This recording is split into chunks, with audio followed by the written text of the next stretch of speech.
प्रदेश की हर छोटी बड़ी खबरों को देखने के लिए देखते रहें निर्भय टीवी न्यूज। आइए नज़र डालते हैं आज की खास खबर की ओर।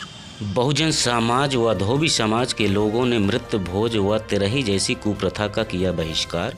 चरवा ग्राम सभा के इंद्रजीत निर्मल ने मृत भोज न करने का उठाया साहसिक कदम। हाल ही में समाजवादी पार्टी के अध्यक्ष व पूर्व मुख्यमंत्री अखिलेश सिंह यादव ने भी अपने पिता की तेरहवीं न करके लोगों को यह संदेश दिया कि यह एकमात्र अंधविश्वास व पाखंडवाद है। आपको बता दूं कि उत्तर प्रदेश कौशाम्बी जनपद के चरवा ग्राम सभा में लोहिया वाहिनी के प्रदेश अध्यक्ष रामकरण निर्मल के भाई इंद्रजीत निर्मल के द्वारा तेरहवीं जैसी कुप्रथा का समाप्त करने के लिए एक जागरूकता कार्यक्रम का आयोजन किया गया। कार्यक्रम के दौरान उपस्थित मुख्य अतिथियों ने अपने अपने संबोधनों में कहा कि वर्षों से चली आ रही इस कुप्रथा को बंद होना चाहिए, जिससे मृतक के परिवार के ऊपर आर्थिक बोझ न उठाना पड़े। डॉक्टर रामकरण निर्मल ने कहा कि इस कुप्रथा को सामाजिक डर के कारण लोग कर्ज लेकर कार्यक्रम किया करते हैं, जिससे मृतक का परिवार काफ़ी समय तक कर्जदार बना रहता है, जिससे उनके परिवार व बच्चों के पढ़ाई लिखाई में सीधा असर पड़ता है। उन्होंने कहा कि मृतक को स्वर्ग दिलाने के चक्कर में वास्तविक में लोग नरकी जीवन जीने में मजबूर हो जाते हैं, इसलिए अपने मन से अंधविश्वास व पाखंडवाद का डर खत्म करके वास्तविक जीवन जीना चाहिए।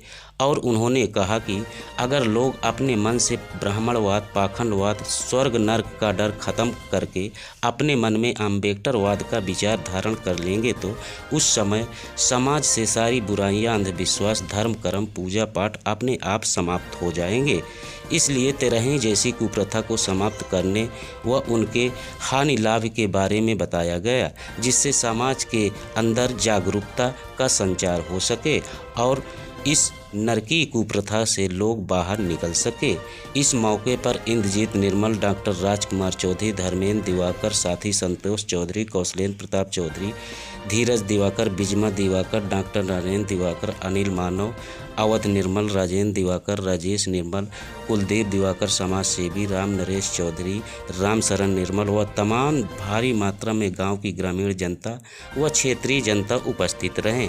लोगों ने कार्यक्रम देखकर काफ़ी प्रभावित हुए और तेरहवीं जैसे कार्यक्रम न करने का संकल्प लिया।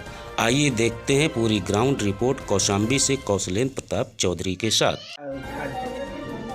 ये मैं यूँ कहूँ कि बैठक में एक प्रकार का जागरूकता अभियान और हमारे बड़े भाई श्रद्धेय शिवलाल जी का देहांत हो गया था।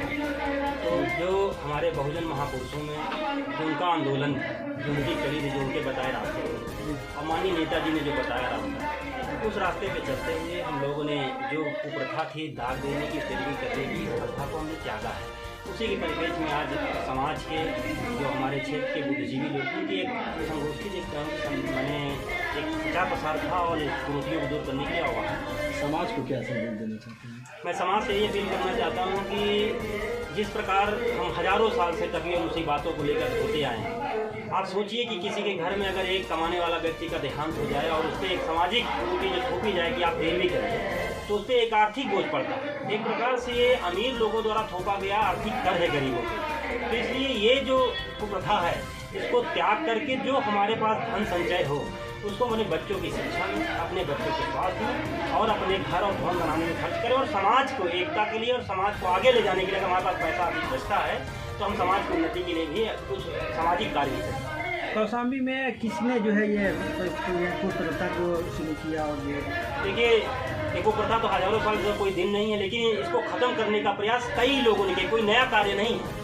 हज़ारों लोगों ने, लाखों लोगों की संख्या होगी, उनकी संख्या कम जरूर है, लेकिन अनवरत कारवां चल रहा है। आप देखेंगे कौशाम्बी के तिहापुर में आदरणीय रोहित जी ने और अनिल मानव जी ने, आप देखेंगे डॉक्टर राजकुमार जी ने गढ़वा इस्लामाबाद में, वहाँ अपने चाचा की मैंने तेरहवीं नहीं की, और यहाँ इंद्रजीत जी ने नहीं की, इंद्रजीत निर्मल जी ने नहीं की, और ऐसे तमाम अभी देखा आपने श्रद्धेय नेताजी का देहांत होने के बाद वहाँ दर्शन सिंह यादव नेताजी ने एक नया लंबा अभियान चलाया था कि गरीब ये पूरे मैनपुरी क्षेत्र में कहीं तेरहवीं नहीं होनी चाहिए और उन लोगों ने उसे कर दिखाया। नेताजी के पास धन की सब कमी नहीं थी, लेकिन उन्होंने गरीब, जो अगर हम कोई काम करते हैं तो उसे गरीब या जो भी लोग होते समाज के, वो उसको अनुसरण करते हैं। तो ये कारवां हम लोग, मैं आदरणीय नजीर जी को भी बहुत धन्यवाद दूंगा, इन्होंने बहुत साहसिक कार्य किया है तेली की प्रथा को खत्म करने का, और बच्चों की शिक्षा और स्वास्थ्य पे ज़्यादा ध्यान देने की जरूरत है। समाज से यही अपील करूँगा कि इस तरह की कुप्रथाओं को त्याग करके शिक्षा और स्वास्थ्य पे ध्यान देना चाहिए।